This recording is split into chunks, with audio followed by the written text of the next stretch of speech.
Assalamualaikum warahmatullahi wabarakatuh. Baiklah, di dalam video WTS kali ini saya ingin mempresentasikan materi mengenai strategi manajemen, di mana saya yang bernama M. Ihsan dengan NIM C1D1211010 dari Prodi Bisnis Digital, Fakultas Ekonomi dan Bisnis. Baiklah, langsung saja. Yang pertama itu apa itu strategi manajemen?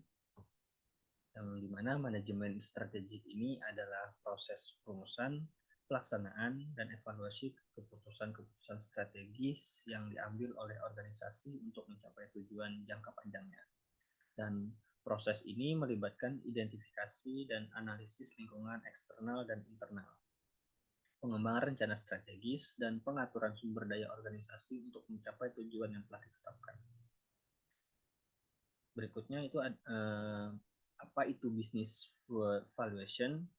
Itu di mana business valuation ini adalah proses penilaian nilai bisnis atau perusahaan yang meliputi analisis keuangan, aset, pendapatan, dan faktor-faktor lain yang mempengaruhi nilai pasar perusahaan.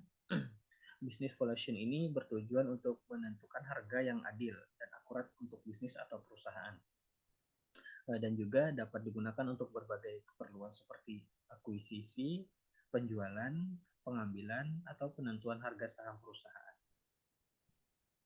Yang berikutnya itu ada beberapa manfaat ataupun ada manfaat manajemen strategis dan business valuation, di mana yang pertama itu manajemen strategis membantu organisasi dalam mengidentifikasi peluang dan ancaman di lingkungan eksternal, mengatur sumber daya organisasi untuk mencapai tujuan jangka panjang, dan mengarahkan aktivitas operasional organisasi.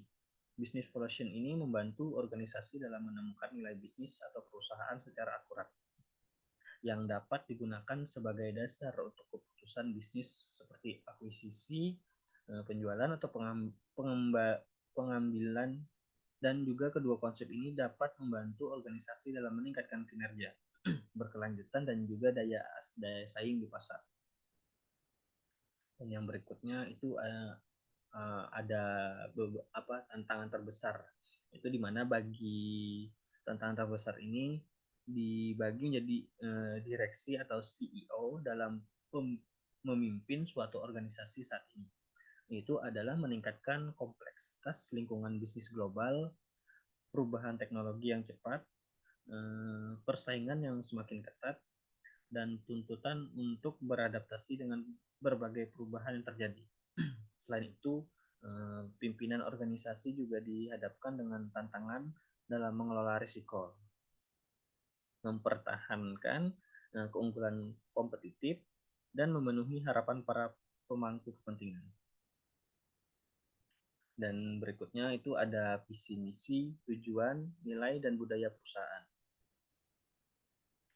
Visi adalah sebuah gambaran atau impian tentang masa depan yang ingin dicapai oleh perusahaan. Dan misi adalah pernyataan tentang tujuan dan arah bisnis perusahaan.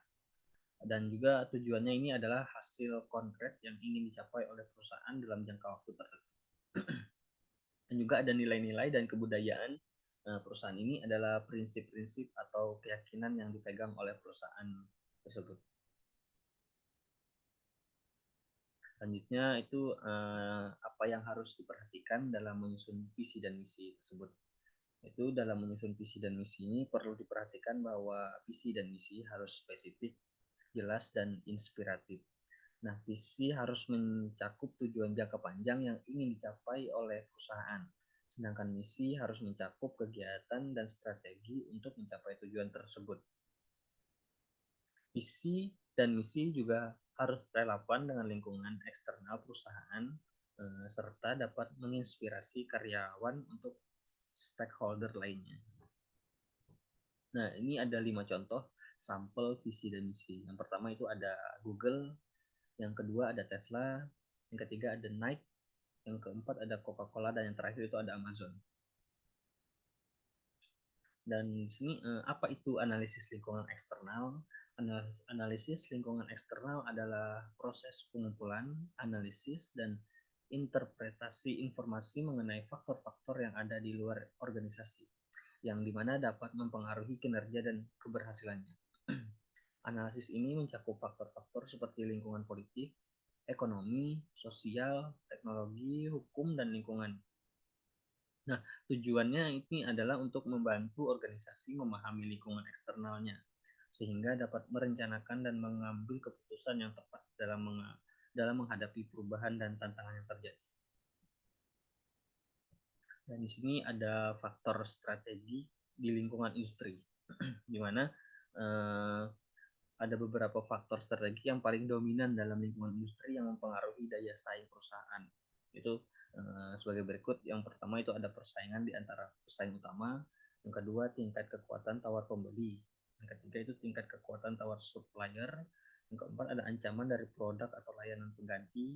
Dan yang kelima itu ada ancaman masuknya pesaing baru ke dalam industri. Nah, contoh dalam industri tersebut itu ada smartphone, di mana persaingan di antara pesaing utama seperti Samsung ataupun Apple mempengaruhi daya saing perusahaan.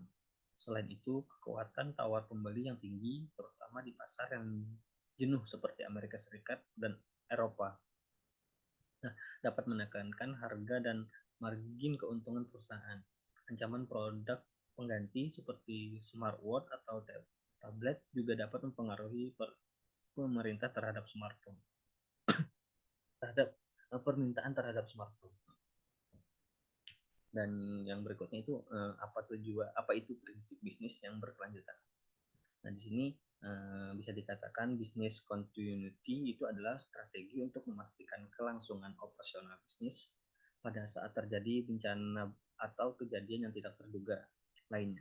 Seperti prinsip ini mencakup persiapan, tanggapan, pemulihan, dan pengembangan untuk mengurangi dampak yang ditimbulkan oleh kejadian tersebut pada bisnis. Dan penerapan manajemen strategis ini dapat membantu organisasi merencanakan dan melaksanakan strategi bisnis berkelanjutan, termasuk memastikan bahwa organisasi ini memiliki sumber daya yang cukup dan memperkuat sistem manajemen risiko. Dan yang berikutnya itu ada perbedaan perumusan dan pelaksanaan strategis, mana perumusan strategis ini adalah proses merencanakan dan mengembangkan rencana untuk mencapai tujuan organisasi jangka panjang. Sementara pelaksanaan strategi adalah proses implementasi rencana strategis tersebut dalam tindakan dan kegiatan sehari-hari di seluruh organisasi. Perumusan strategi ini melibatkan analisis lingkungan, penentuan tujuan, dan pengembangan rencana aksi. Dan sedangkan pelaksanaan strategi ini melibatkan pengorganisasian sumber daya, mengelola kinerja, dan memantau kemajuan untuk memastikan bahwa tujuan organisasi itu tercapai.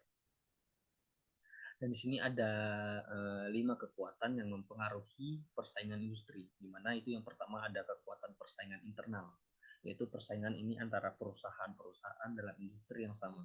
Yang kedua itu ada ancaman produk atau jasa pengganti, di mana keamanan konsumen untuk mengganti produk atau jasa dengan opsi lain yang lebih murah atau lebih baik. Dan yang ketiga itu ada daya tawar pemasok. Nah, di mana kemampuan pemasok ini untuk menetapkan harga dan kondisi pembeliannya yang menguntungkan bagi mereka sendiri. Nah, yang keempat itu ada ancaman baru masuk, seperti potensi perusahaan baru untuk masuk ke dalam pasar dan mempengaruhi persaingannya. Dan yang kelima itu ada kekuatan pembeli, di mana kemampuan konsumen untuk mempengaruhi harga dan kualitas produk atau jasa melalui permintaan mereka. Nah, ini menurut pendapat Candler itu struktur organisasi ini harus selalu mendukung strategi organisasi. Jika strategi berubah, maka struktur organisasi harus diubah untuk mendukung strategi baru tersebut.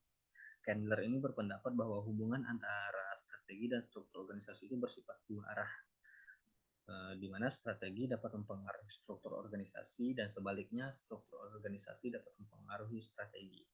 Nah, jadi Candler ini juga menunjukkan bahwasanya organisasi ini berhasil sering memiliki struktur yang sederhana dan terdesentralisasi yang memungkinkan keputusan yang cepat dan efektif. Baiklah, mungkin itu saja yang dapat saya jelaskan di dalam materi UTS kali ini, dan saya tutup. Wassalamualaikum warahmatullahi wabarakatuh.